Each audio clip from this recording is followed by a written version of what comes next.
Hola chaparros, ¿qué tal? El día de hoy nos toca ver la asignatura de español con el título Los textos monográficos. Bueno, vamos a ver primero un ejemplo que tenemos en nuestro libro de texto en la página 39, que es un ejemplo tal cual de lo que es los textos monográficos. Este texto monográfico va a hablar de los otomís. Primero vamos a explicar, bueno, más bien vamos a ver cuáles son las partes que tiene un texto monográfico y ya después vamos a explicar las características de cada una de sus partes. Bueno, iniciamos con que tiene que tener un título, después una introducción y tiene que tener también un panorama histórico.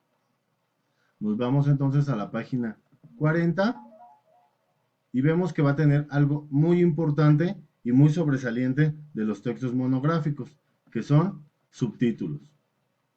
Aquí vemos en este texto de los otomís que tiene el primer subtítulo que sería las lenguas, el territorio, la organización social. Igual algo importante que tiene son gráficos, o sea, las imágenes. Si nos vamos a la página 41, vamos a ver que continúa teniendo subtítulos. Aquí los que manejan es aspectos económicos, alimentación y artesanía. Y vemos que continúa teniendo lo que decimos que es muy importante, los gráficos. Bien, para que toda mi monografía tenga un sustento legítimo, se tiene que poner esto que es muy importante, fuentes de consulta. ¿Vale? Bueno, entonces todo esto lo vamos a poder encontrar en nuestro libro de la SEP para que lo podamos leer detenidamente. Vamos a ver entonces ahora sí cuáles son las características de cada uno de los aspectos que debe de tener la monografía. Como viste en la monografía de los otomís, estas tratan de temas escolares y por lo tanto pues son culturales. Su contenido generalmente consta de título. Bueno, el título pues va a ser la presentación de lo que el lector, valga la redundancia, va a leer. ¿Sí? Si no ponemos el título, pues no se va a enterar ni siquiera de qué es lo que va a hacer todo lo que va a leer, de todo el texto, no va a saber de qué es si no ponemos el título. Entonces es importantísimo el título. Después va a tener la introducción. Aquí va a ser una breve explicación, repito, breve explicación de lo que va a venir en toda la monografía. ¿Sí? Va a explicar así a grandes rasgos de qué va a hablar en su monografía.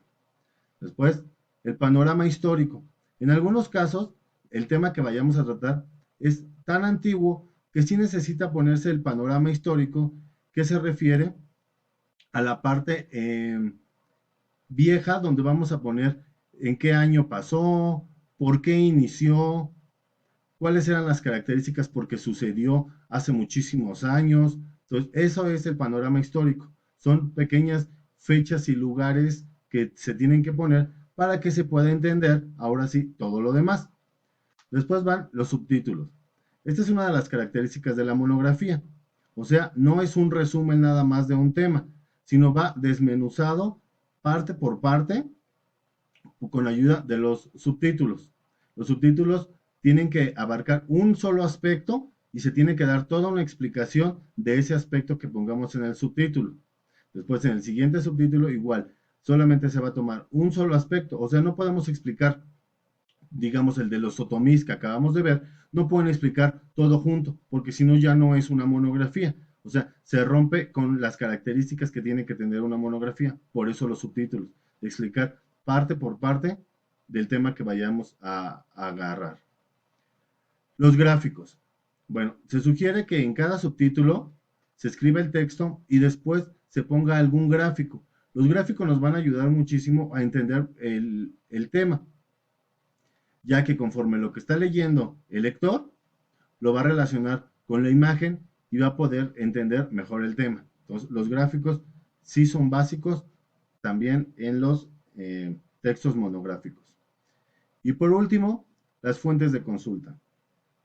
Esto es lo que va a dar credibilidad a tu monografía.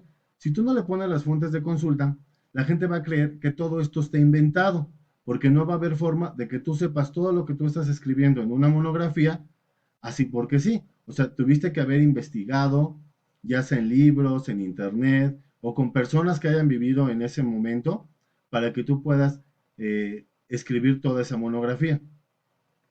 Entonces, en las fuentes de consulta vamos a escribir, esto se va a escribir hasta el final de toda la monografía, se va a escribir fuentes de consulta y vamos a escribir ahí el nombre completo del libro que hayamos buscado la información, las páginas en donde está esa información que nosotros sacamos. De igual manera, si lo sacaste en internet, pues tienes que poner la página electrónica de donde tú lo sacaste. Y si pudiste hablar con alguna persona eh, relacionada al tema que tú estás abarcando, pues tienes que poner el nombre de la persona que te dio esa información. Obviamente tú tienes que asegurarte realmente que esa persona sí haya vivido en ese momento. O sea, no porque tu mamá o tu papá tengan conocimiento, no significa que no, te van a dar la información real, porque eso es donde ellos en algún momento lo pudieron haber investigado y lo saben, pero no se refiere a que ellos hayan vivido en ese momento. Entonces, si tú vas a tomar a personas para ponerlas en tu monografía, tienen que ser personas que realmente hayan vivido lo que tú estás escribiendo, no que se lo hayan contado, no que lo hayan investigado. ¿Vale? Bueno, ¿para qué sirven los textos monográficos?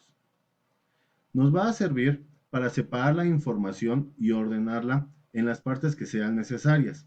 Como ves, una monografía contiene mucha información, y eso que únicamente es extraído lo que el escritor de la monografía considera muy sobresaliente, con la ayuda de las fuentes de información. Bueno, entonces una monografía va a ser para escribir un texto amplio, no es un resumen, repito, como dije hace rato, no es un resumen, es un texto muy amplio, muy desmenuzado parte por parte. Y obviamente aquí se ocupa muchísimo la paráfrasis. Y está permitido también ocupar las citas textuales, igual con sus paréntesis, porque recordemos que para poner una cita textual, pues hay veces que no se puede modificar lo que leímos y mejor decidimos ponerlo tal cual como está en el lugar donde lo encontramos y hasta el final, pues únicamente poner toda la información de dónde se extrajo esa cita textual. Bueno, pues a grandes rasgos, esta es los textos monográficos. Ya vimos para qué sirven, cuáles son sus características y la forma en la que se tiene que elaborar. Aquí les dejo los ejercicios a realizar para el día lunes, martes y miércoles. Cualquier duda o situación, saben dónde encontrarme.